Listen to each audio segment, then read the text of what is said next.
Hello, this is not a car guide, just a daily. നമുക്കിന്ന് പയ്യെ വണ്ടി എടുത്തൊന്ന് പുറത്തേക്ക് ഇറങ്ങാം.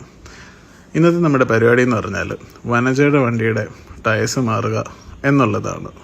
ഞാനും വനജയും തമ്മി ചെറിയൊരു ബന്ധമേ ഉള്ളൂ. ഞങ്ങൾ LKG തൊട്ട് എൻജിനീയറിങ് വരെ ഒരുമിച്ച് പഠിച്ചു.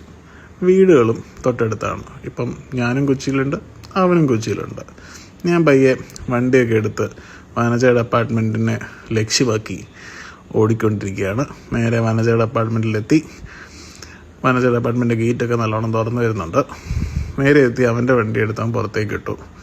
Grey colour fully stock Ignis ആൽഫയാണ്. ഡീക്രോമൊക്കെ അവൻ ചെയ്തിട്ടുണ്ട്. സ്റ്റോക്ക് ടയേഴ്സും സ്റ്റോക്ക് വീൽസും ഒക്കെയാണ് അവൻ യൂസ് ചെയ്യുന്നത്. നമ്മൾ നേരെ ടയർ ഷോപ്പിലേക്ക് യാത്രയായി. അതിന് മുന്നേ എന്നെ വണ്ടി എടുത്ത് ഞാൻ അവൻ്റെ പാർക്കിങ്ങിലോട്ട് വിട്ടു. വണ്ടിയുടെ സേഫ്റ്റിയാണല്ലോ പ്രധാനം.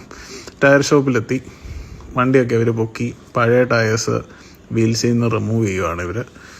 എന്നിട്ട് വേറൊരാൾ വന്നിട്ട് പുതിയ ടയേഴ്സ് ഈ റിംസിലേക്കും ഇടുന്നുണ്ട്. ടയേഴ്സ് എടുക്കുന്നതിന് മുന്നേ നമ്മൾ ടയേഴ്സിൻ്റെ മാനുഫാക്ചറിങ് ഇയറും അതിൻ്റെ കണ്ടീഷനും കാര്യങ്ങളൊക്കെ ഒന്ന് ജസ്റ്റ് നമ്മളെ കൊണ്ട് അറിയാവുന്ന രീതിയിൽ നോക്കി. കുഴപ്പമൊന്നുമില്ല എന്ന് തോന്നുന്നു. ഈ ടയേഴ്സ് അവൻ്റെ വണ്ടിയിൽ ഇട്ട് കഴിഞ്ഞപ്പോഴത്തേക്ക് വണ്ടി കാണാൻ നല്ല ഭംഗിയായിട്ടുണ്ട്. എസ്പെഷ്യലി ഇതിൻ്റെ പാറ്റേൺ. അപ്പോൾ ഞാൻ ഉപയോഗിക്കുന്ന കോണ്ടിനെൻ്റലിൻ്റെ UC6 ആണ്. ഇതുമായിട്ട് വിഷ്വലി നോക്കുമ്പോഴത്തേക്ക് these tyres look really amazing.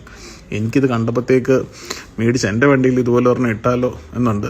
പക്ഷേ ആൾക്കാരുടെ ചീത്തവിളി പ്രതീക്ഷിച്ചിട്ട് ഞാനത് ചെയ്യുന്നില്ല. ഈ ടയേഴ്സ് വണ്ടി വന്നപ്പോഴത്തേക്ക് വണ്ടി മൊത്തത്തിൽ കുറച്ചൊരു ലോയുമായി. കാരണം സ്റ്റോക്ക് 65 നമ്മൾ നേരെ 55 വന്നത്. നമ്മൾ കൂടെ വീൽ ബാലൻസിങ് ചെയ്തു. അതിന് ശേഷം അവർ അലൈൻമെൻറ്റും ചെയ്തു. കുഴികളൊന്നും അറിയുന്നില്ല എന്നുള്ള പ്രതീക്ഷയോടെ വനജ വണ്ടി ഓടിക്കുകയാണ്. ഇത് കൊച്ചിയാണ്, ഇവിടെ കുഴികളുണ്ട്.